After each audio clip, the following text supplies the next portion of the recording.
बच्चों, हमारा इतिहास और नागरिक जीवन का कक्षा 7 की पुस्तक का पाठ 3 पढ़ेंगे।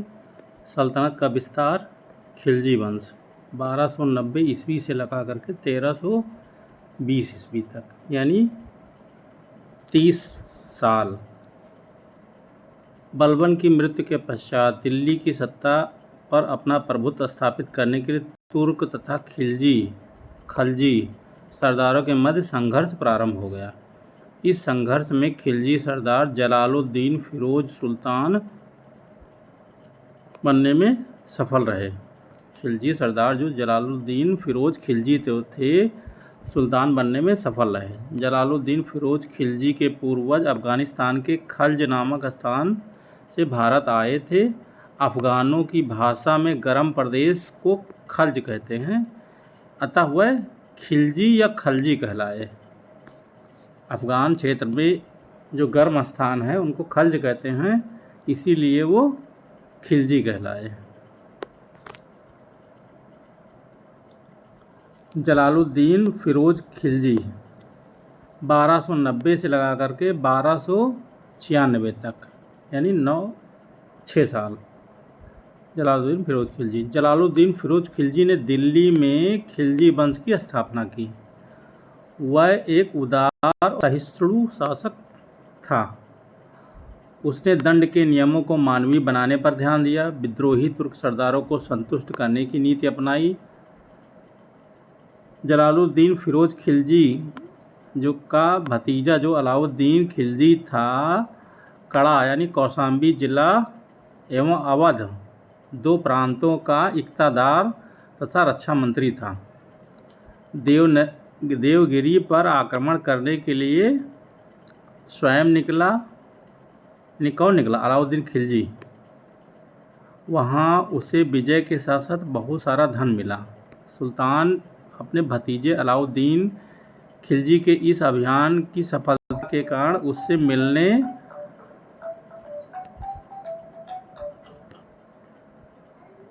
कड़ा कौशाम्बी उत्तर प्रदेश की ओर चल पड़ा।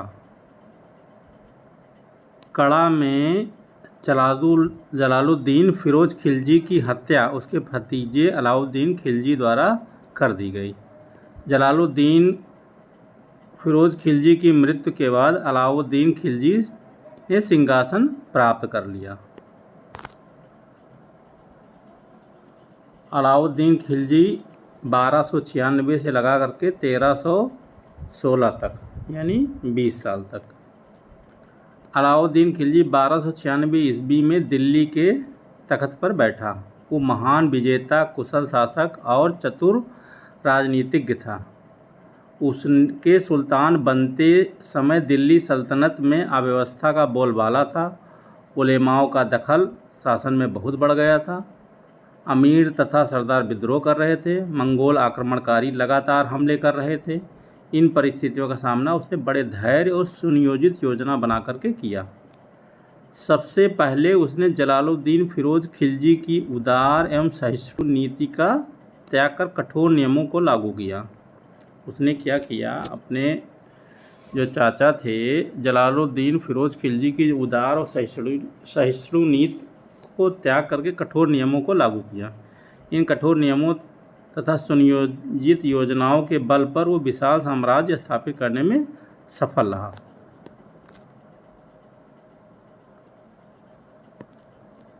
प्रशासन में राज्य और धर्म का अलगाव। अलाउद्दीन खिलजी को शासन के मामले में धर्म गुरुओं का दखल पसंद नहीं था, इसलिए वो शासन संबंधी नियम बनाने और उन्हें लागू करने में उनकी बातों को नहीं मानता था। सैनिक सुधार उसने क्या किए? अलाउद्दीन खिलजी की विजयों का श्रेय उसकी सुसंगठित सेना को था। अलाउद्दीन खिलजी के पास एक विशाल अस्थायी सेना का संगठन था। उसकी सेना में 4,75,000 सैनिक थे। सेना की नियुक्ति उनकी घुड़सवारी, शस्त्र चलाने की योग्यताओं के आधार पर की जाती थी। सैनिकों के हुलिया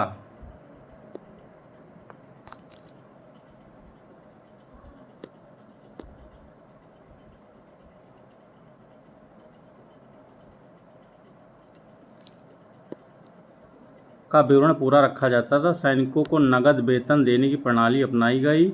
घोड़ों पर दाग लगाने की व्यवस्था प्रारंभ की। अपने विस्तृत साम्राज्य की सुरक्षा के लिए उसने अनेक नए किलों का निर्माण कराया, पुराने किलों की मरम्मत कराई। इन किलों को रसद आपूर्ति की भी व्यवस्था की गई। राज्य विस्तार। सुल्तान बनने के बाद अलाउद्दीन खिलजी ने अपने साम्राज्य का विस्तार करना चाहा। इस उद्देश्य को पूरा करने के लिए उसने गुजरात, रणथंभौर, चित्तौड़, उज्जैन, मांडू, धार, चंदेरी के राजपूत राजाओं को हरा करके उनके राज्य पर अधिकार कर लिया।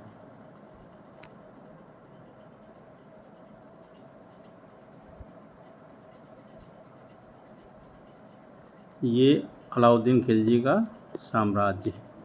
ये रेड कलर से जो थे ये उत्तर भारत के उसके सीधे नियंत्रण में थे, और जो येलो कलर वाला पोर्शन है ये लोग अलाउद्दीन खिलजी की अधीनता स्वीकार कर लिए थे।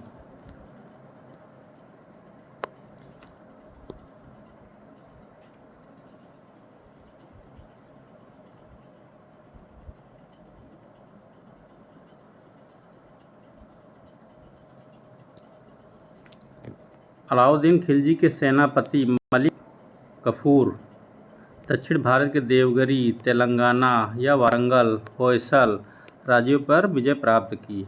उन्हें सुल्तान की अधीनता स्वीकार करने के लिए विवश किया। इन शासकों को इस शर्त पर अपने राज्य में शासन करने दिया गया कि वह सुल्तान को टैक्स कर देते रहेंगे, उसकी अधीनता स्वीकार करेंगे। अमीरों तथा सरदारों पर नियंत्रण। अमीरों तथा सरदारों पर नियंत्रण। अलाउद्दीन खिलजी का मानना था कि दावतों, उत्सवों में मिलने से अमीरों तथा सरदारों में निकटता तथा आत्मीयता बढ़ती है, जिससे सुल्तान के प्रति षड्यंत्र एवं विद्रोह करने का अवसर मिलता है। अतः विद्रोहों को रोकने के लिए अलाउद्दीन खिलजी ने दरबार के अमीरों सरदारों पर कठोर प्रतिबंध लगाए। ये क्वेश्चन भी आता है कि कौन से सुल्तान ने अमीरों के दावतों और उत्सवों पर रोक लगा दी थी, तो वो था अलाउद्दीन खिलजी। उनके इलाकों पर राज्यों द्वारा अधिकार कर लिया गया। अमीरों की दावतों, मदिरापान गोष्ठियों पर भी नियंत्रण लागू किया गया। सुल्तान की पूर्व आज्ञा के बिना कोई भी अमीर सामाजिक समारोह का आयोजन नहीं कर सकता था। गुप्तचर सदैव उन पर नज़र भी रखते थे।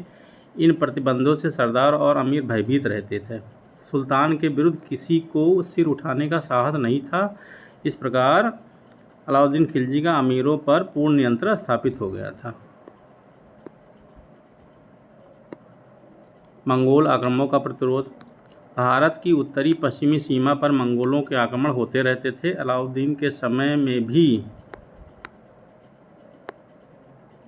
मंगोलों ने कई बार आक्रमण किए। मंगोलों के आक्रमण की सुरक्षा के लिए अलाउद्दीन खिलजी ने बलबन की भांति पुराने किलों की मरम्मत कराई, नए किलों का निर्माण कराया। इन किलों में उसने योग्य और कुशल सेना रखी। यह सेना मंगोलों के आक्रमण को रोकती थी। अलाउद्दीन की कृषि नीति। अलाउद्दीन खिलजी पहला मध्यकालीन शासक था जिसने लगान का सही अनुमान लगाने के लिए भूमि को बिस्वा से नापने की प्रथा शुरू करी। बहुत ही इंपॉर्टेंट क्वेश्चन। अलाउद्दीन खिलजी पहला मध्यकालीन शासक था जिसने लगान का सही अनुमान लगाने के लिए भूमि को बिस्वा में नापने की प्रथा शुरू करी। खराज यानी लगान पैसों में नहीं बल्कि अनाज, खाद्यान्न के रूप में वसूल किया जाने लगा, ताकि नगरों को पर्याप्त मात्रा में खाद्यान्न पहुंचाया जा सके। बाजार नियंत्रण। अलाउद्दीन खिलजी को मंगोल आक्रमणों से राज्य की रक्षा एवं सल्तनत के विस्तार के लिए क्या करना था? एक बड़ी सेना की ज़रूरत थी। इन सैनिकों को उनकी ज़रूरत के अनुसार वेतन देने में खजाना खाली हो जाता था। अतः उसने कम वेतन में सैनिकों का खर्च चलाने के लिए बाजार नियंत्रण लागू किया। उसने दैनिक आवश्यकताओं की वस्तुओं के मूल्य निश्चित कर दिए, जिससे निश्चित वेतन पाने वाले सैनिक भी अपना निर्वाह कर सकें। ये भी बहुत क्वेश्चन आता है। बाजार नियंत्रण सर्वप्रथम किसने लागू किया? बाजार नियंत्रण सर्वप्रथम अलाउद्दीन खिलजी ने लागू किया।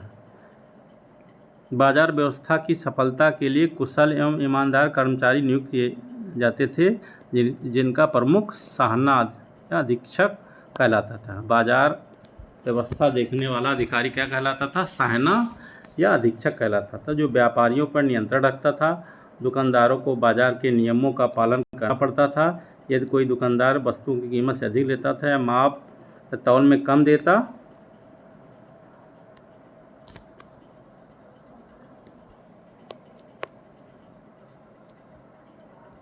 तो उसे क्या करा जाता? कठोर दंड देता था। बाजारों के भावों, सामानों पर निगरानी रखने के लिए गुप्तचर व्यवस्था को भी दुरुस्त किया गया। सुल्तान को प्रतिदिन बाजार की पूर्ण सूचना प्राप्त होती थी। कभी कभी सुल्तान स्वयं भी वस्तुओं और मूल्यों की जांच करता था।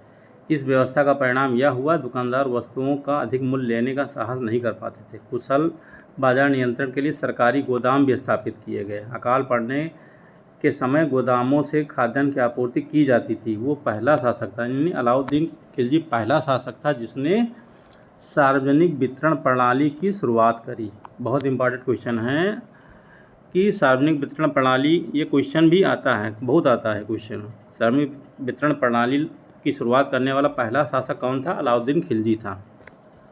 बहुत इंपॉर्टेंट क्वेश्चन है।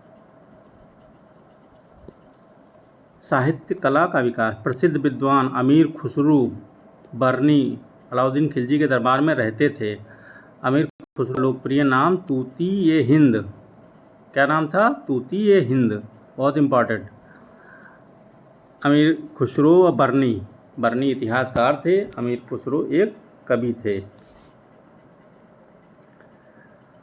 तो इनके दरबार में रहते थे। किसके दरबार में? अलाउद्दीन खिलजी के दरबार में रहते थे। अमीर खुसरो का लोकप्रिय नाम तूती-ए-हिंद। और जो अमीर खुसरो था, कौन था? वो सूफी संत, प्रसिद्ध सूफी संत निजामुद्दीन औलिया के शिष्य थे। अमीर खुसरो को खड़ी बोली एवं सितार के आविष्कार का श्रेय दिया जाता है। खड़ी बोली के आविष्कारक, सितार के आविष्कारक किसको दिया जाता है? अमीर खुसरो ने किया। अमीर खुसरो अपनी पहेलियों, दोहों, मुकरियों और कव्वालियों के लिए प्रसिद्ध हैं। काफ़ी इंपॉर्टेंट क्वेश्चन है इसमें। अमीर खुसरो किसके शिष्य थे? निजामुद्दीन औलिया के शिष्य थे। अमीर खुसरो को सितार का आविष्कारक और खड़ी बोली का आविष्कारक माना जाता है। और अमीर खुसरो का एक दूसरा नाम तूती-ए-हिंद। अमीर खुसरो व बरनी अलाउद्दीन खिलजी के दरबार में रहते थे। पहली है, एक गुड़ी ने ये गुड़ कीना, हरियल पिंजरे में दे दीना, देखा जादूगर का कमाल, डाला हरा निकला लाल। क्या था? पान। अलाउद्दीन खिलजी ने दिल्ली में एक विशाल टैंक का निर्माण कराया, जिसे हौज-ए-खास के नाम से जाना जाता है। अलाउद्दीन खिलजी ने विशाल एक टैंक यानी जल टैंक का निर्माण कराया, जिसे हौज-ए-खास कहा जाता है, का निर्माण कराया था। अलाउद्दीन खिलजी ने दिल्ली में कुतुब मीनार के निकट जो है कुव्वतुल इस्लाम मस्जिद के एक द्वार के रूप में, कुव्वतुल इस्लाम मस्जिद जिसका निर्माण कुतुबुद्दीन ऐबक ने कराया था, कुतुब मीनार का निर्माण कुतुबुद्दीन ऐबक ने कराया था, तो उसके एक द्वार, मस्जिद का एक द्वार के रूप में अलाई दरवाज़ा बनाया था। और अलाउद्दीन खिलजी के कुछ और शासक। अलाउद्दीन खिलजी के बाद शिहाबुद्दीन उमर, उसके बाद अलाउद्दीन खिलजी वंश का अंतिम शासक मुबारक शाह था, अंतिम शासक। उसके बाद नासिरुद्दीन खुसरो खां अंतिम गद्दी पर बैठा। ये कंप्लीट हुआ खिलजी वंश। धन्यवाद।